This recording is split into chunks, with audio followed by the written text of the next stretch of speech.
Saat Tuhan Kristus membuka segel ketiga, ini berbicara tentang kelaparan. Tapi saudara-saudara ingin tahu, siapa sebenarnya orang yang menunggang kuda hitam itu? Seperti yang menunggang kuda putih dan merah, semua saudara.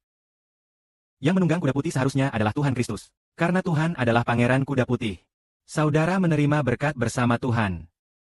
Lalu saudara Sibo, jadi, siapa sebenarnya orang yang menunggang kuda hitam itu? Benar-benar ajaib, ya.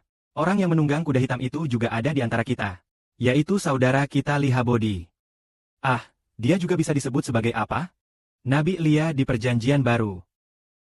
Sedangkan yang menunggang kuda merah disebut Musa dalam Perjanjian Baru. Saudara Mosi Elia pasti tahu. Ternyata salah satu saksi. Jadi, mari kita lihat orang yang menunggang kuda hitam itu.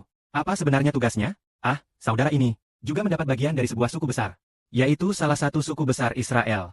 Lalu, dia harus menjalankan tugas penting. Mari, kita baca sebentar. Saat segel ketiga dibuka, aku mendengar suara makhluk hidup ketiga berkata, "Aku datang, aku akan melihat." Muncullah seekor kuda hitam. Dan orang yang menunggang kuda hitam itu memegang timbangan. Pada saat itu, aku mendengar seakan-akan salah satu dari 4 makhluk hidup berkata, 1 liter gandum dijual 1 yuan perak.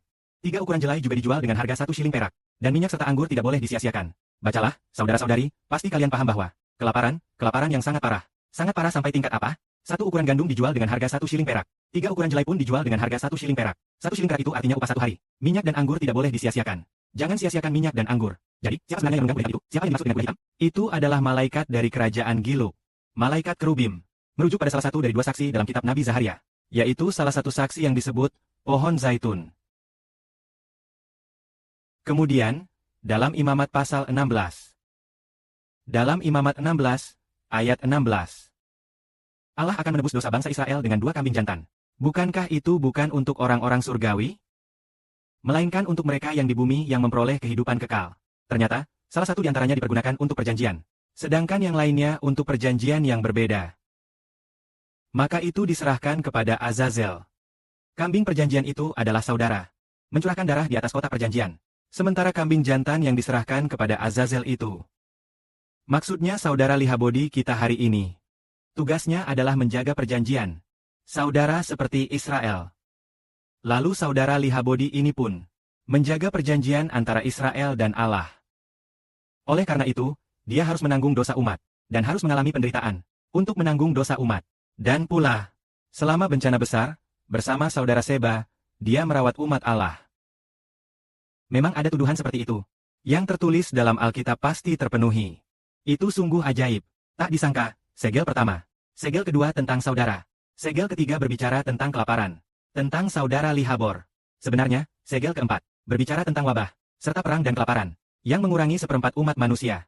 Hal itu juga berbicara tentang salah satu saudara di antara kita. Jadi, saudara, apakah kamu merasa itu ajaib? Ternyata, ya. 4 dari 7 segel semuanya berbicara tentang 4 anak Allah.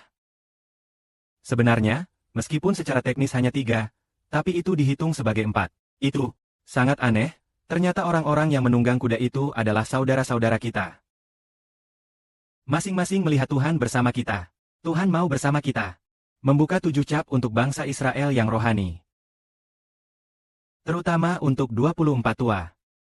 Memberikan kemuliaan kepada Bapa, Tuhan. Amin.